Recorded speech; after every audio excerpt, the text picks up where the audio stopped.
Nouveau revers pour le Polisario et ses mentors en Espagne. La justice du pays ibérique a infligé un nouveau coup dur aux séparatistes en interdisant l'usage de leur fanion dans la sphère publique.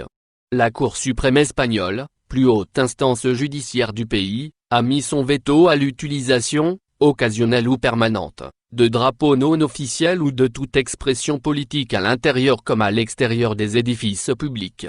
Cette décision de justice constitue un nouveau revers pour le Polisario qui perd de plus en plus du terrain en Espagne. Selon le texte, l'utilisation de drapeaux, fanions ou symboles non officiels, comme celui des séparatistes du Polisario, dont les édifices et les espaces publics n'est pas compatible avec le cadre constitutionnel et juridique actuel, ou avec le devoir d'objectivité et de neutralité des administrations espagnoles. Que ce soit occasionnellement ou de manière permanente, le fanion du Polisario ne doit pas coexister avec le drapeau de l'Espagne et les autres légalement ou statutairement institués, souligne l'arrêt de la Cour suprême qui met fin à une anomalie des plus étranges dans un pays démocratique comme l'Espagne.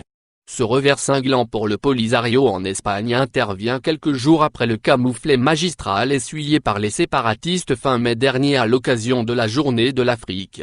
En effet, la ministre espagnole des Affaires étrangères, de l'Union européenne et de la coopération, Arantxa González Leia, avait à cette occasion publié sur le compte Twitter de son département une carte de l'Afrique avec les drapeaux de tous les États membres officiels de l'Union africaine à l'exception de celui de la pseudo-RACD. L'Espagne, qui a balayé pour la première fois en septembre dernier devant l'Assemblée générale de l'ONU toute référence au référendum d'autodétermination et défendu la centralité du rôle de l'ONU dans le processus de règlement politique de la question du Sahara marocain, vient d'asséner un nouveau coup dur au Polisario qui se trouve de plus en plus isolé.